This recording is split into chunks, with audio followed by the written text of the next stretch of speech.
नमस्कार। मैं प्रद्युमन जोशीला। हरियाणा प्रदेश की एक सीट पर फिर से होगा चुनाव। जी हां, यहां के विधायक ने इस्तीफा देने की कर दी है पेशकश। यह इलाका ऐसा है जो उपचुनाव के लिए याद रखा जाता है। हरियाणा में एक बार फिर से तमाम बड़े नेता चुनावी समर में अपनी ताकत झोंक सकते हैं और खुद पहले विधायक हरियाणा के वर्तमान विधानसभा में बन गए हैं जिन्होंने इस्तीफा देने का मन बना लिया है। वीडियो में विस्तार से मैं आपको बताऊंगा कि आखिर वो कौन हरियाणा का विधायक है जिसने खुलेआम यह ऐलान कर दिया है कि बेशक दोबारा चुनाव करवा लिया जाए, वो इस्तीफा देने के लिए तैयार है।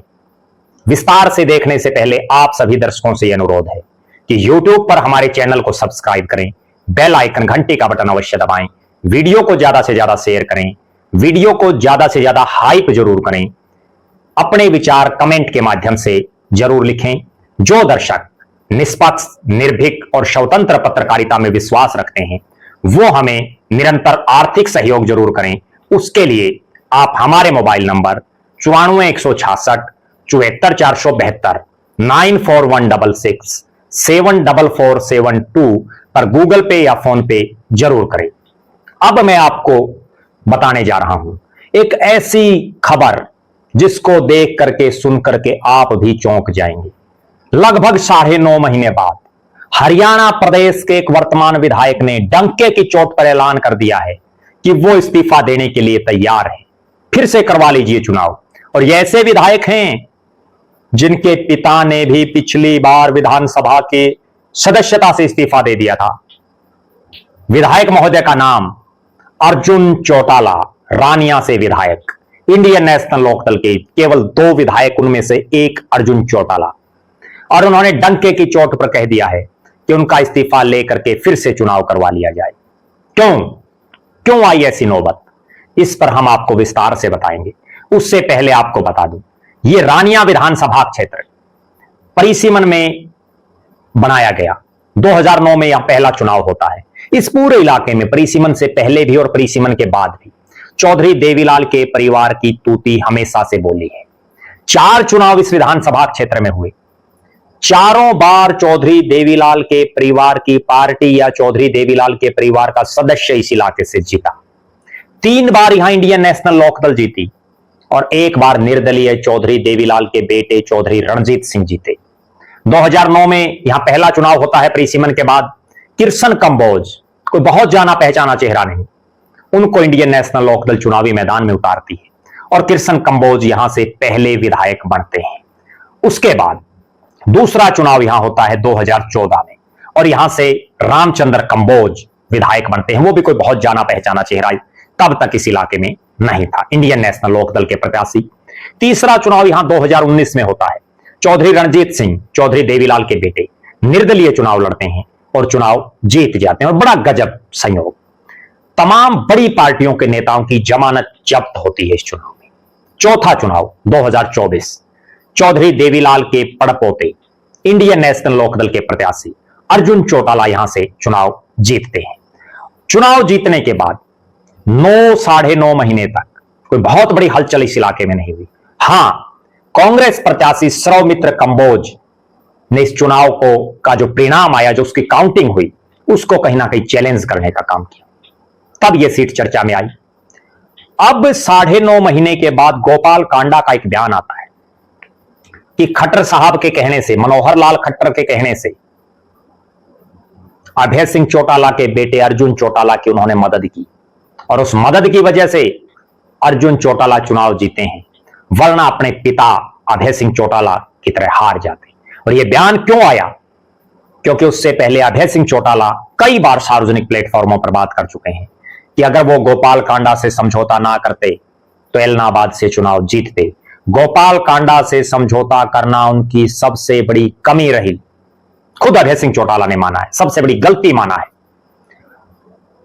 पहले पिता अभय सिंह चौटाला की बयानबाजी, फिर पुराने लोकदली गोपाल कांडा की बयानबाजी और उसके बाद तुरूप का इक्का चला अर्जुन चौटाला ने। उन्होंने ललकारा गोपाल कांडा को और कहा इस्तीफा ले लो, कराओ फिर से चुनाव, पता चल जाएगा कि क्या होगा चुनावी परिणाम।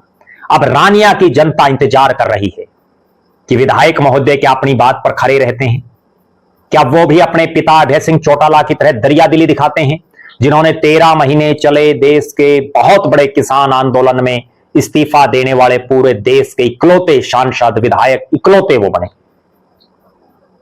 उसके बाद उपचुनाव भी हुआ इलाहाबाद में, अभय सिंह चौटाला ने चुनाव लड़ा, उपचुनाव जीत गए, लेकिन जब मुख्य चुनाव आया तो उन्हीं अभय सिंह चौटाला को चुनाव हरा दिया गया। इस तरह से अब क्या अपने पिता इतनी हिम्मत दिखा पाएंगे अर्जुन चौटाला? जब से अर्जुन चौटाला का यह बयान आया है, रानिया की जनता ईडी ठाकर के बाट देख रही है। और अगर अर्जुन चौटाला अपनी बात पर टिकते हैं, अगर वो इस्तीफा देते हैं, तो दूध का दूध और पानी का पानी हो जाएगा। पता चल जाएगा गोपाल कांडा का कितना वजूद है इस इलाके में, पता चल जाएगा कि अभय सिंह चौटाला, अर्जुन चौटाला और इंडियन नेशनल लोकदल का क्या वजूद है इस इलाके में।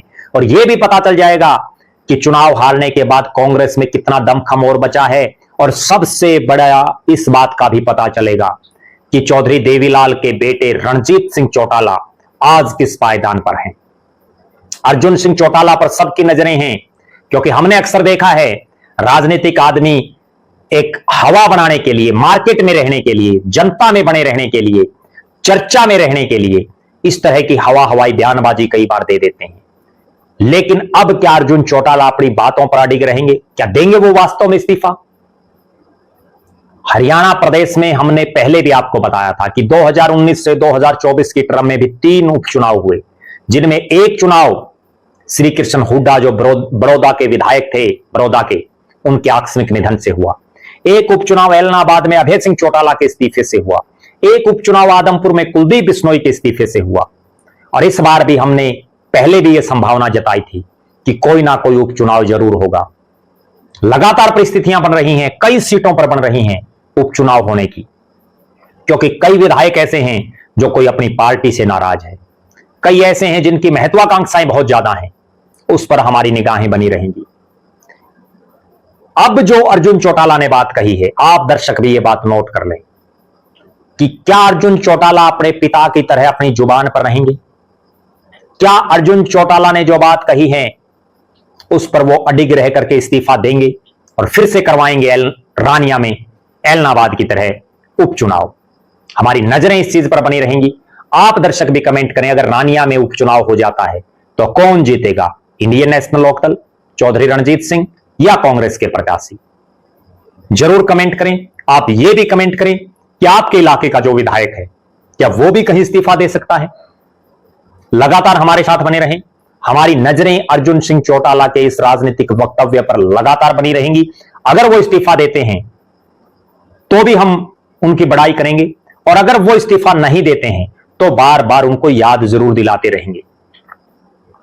आप हमारे साथ जुड़े रहें, हमारे फेसबुक पेज को लाइक और फॉलो करें, यूट्यूब पर चैनल को सब्सक्राइब करें, बेल आइकन घंटी का बटन अवश्य दबाएं, वीडियो को ज्यादा से ज्यादा शेयर करें, वीडियो को ज्यादा से ज्यादा हाइप करें, अपने विचार कमेंट जरूर करें। जो दर्शक आर्थिक रूप से सक्षम हैं वो हमें आर्थिक सहयोग करें। बहुत बहुत धन्यवाद। आपका अपना प्रद्युमन जोशीला।